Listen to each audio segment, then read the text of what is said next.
our world, Western civilization, logical mind, linear mind, left side of the brain type of individual, we learn our lessons not by knowing the thing itself. That's not how we learn. That's not the predisposition how most people walk into this dimension, this world, trying to learn. They walk into this world with contracts of asking to learn, not from learning what is. No, no, no. They know they don't learn those lessons so quickly. They know historically they're partial to learning their lessons from without. Scientists still don't know what gravity is. They can tell you everything it's not. And they learn how gravity works because they discover everything that gravity does by realizing the consequence of what happens, the effects that gravity causes. They do not understand gravity. They know gravity because they measure everything that gravity is not and how it switches. The scientific method is the standard rubric of the way the human mind is designed to operate, to deduct. To deduct not from the understanding the thing itself, but by measuring everything you understand and comprehend, and one by one knocking off the options until you zero in on what a thing is. That is called learning from without. You're not learning the thing itself. You're learning everything the thing is not. And by knowing everything the thing is not, you're discovering what is. And so what the tree of knowledge of is and isn't imparted was entering into a consciousness whereby we discover what is by analyzing everything that it is not. And in describing everything that it is not, we return to the oneness that is the tree of life of all things. We discover what is. But the process of discovering everything something is not is a long, difficult, struggling process called evolution. And it's a school of hard knocks. We say about the blind man can learn the path in one of two ways. He can either smack into enough walls until he learns the path. It's very painful. It takes a long time. Or the blind man can refine his other senses. Take a stick, start tapping it, and discover the path. Because it's apparent, it's transparent to him. Even though he can't see. One path, one way, is much less painful, it's much shorter.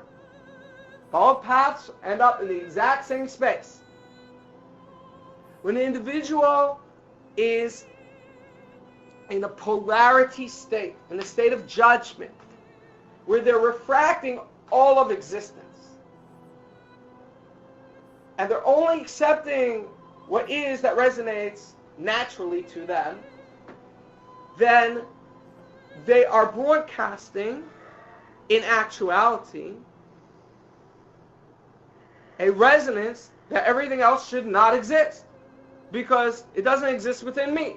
So when I broadcast, I say, this is not worthy, that is not worthy, that is not worthy, and I'm broadcasting walls, shells, encasings, callousness over the thing from receiving vitality of the light of life. That's not helpful. What happens is that measure for measure, as the individual resonates these judgments within, when they broadcast their song, and they are passively co-creating if they are broadcasting their song in judgment. They are pairing with some really baser energies in their broadcast. Then nature is designed to congeal, to open and form pathways, networks, for them to advance according to their resonance, according to what they broadcast. And if they're broadcasting oppression, which is the oppression of existence itself, they're saying it's not worthy of existing, so I don't recognize it. Well, what they're broadcasting into existence is for nature to impart to them the conditions that will weaken them, that will oppress them. Why? Because they cannot expand and advance and flow with all.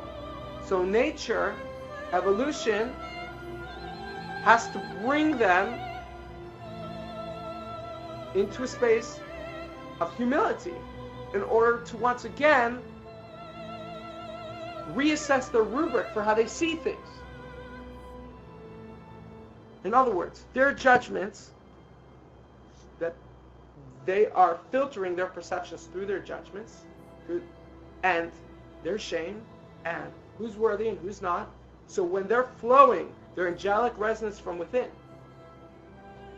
and they're pouring out the life of manifestation of actuality, of how it should be in their circle of influence, measure for measure, they are resonating oppression. And so oppression is yielded. They hit walls.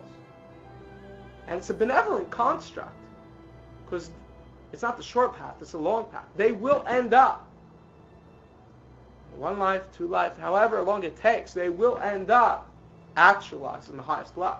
Make no doubt about it.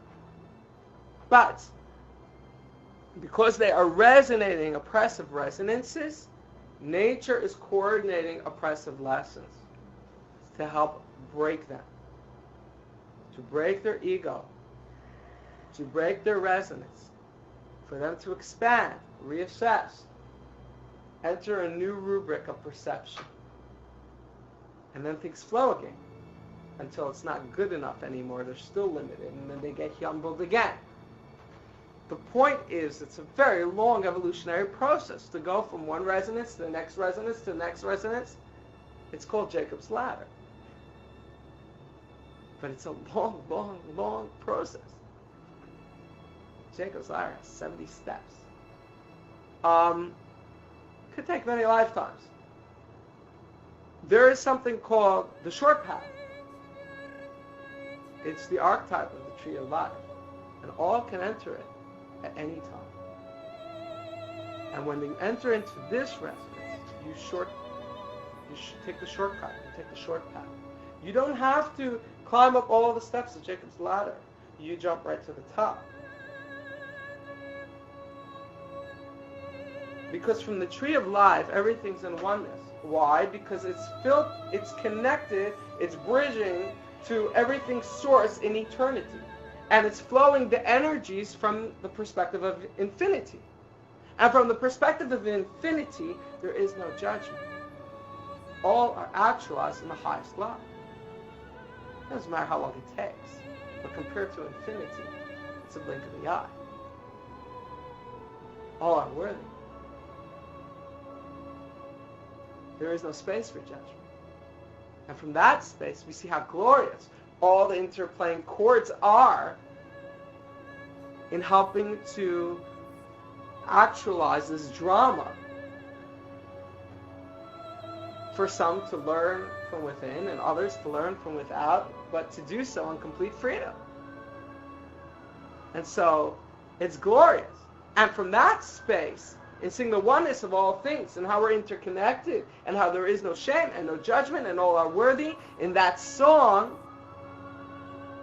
then we bring forth the music of eternity into our space to broadcast your song and the integrity of your song of truth intimately, to master your lessons through intimacy in all ways. You don't have time for oppression. You don't have time for struggle. You don't need. You don't want. You choose. What you choose to do is to broadcast the integrity of your song of truth through intimacy with all.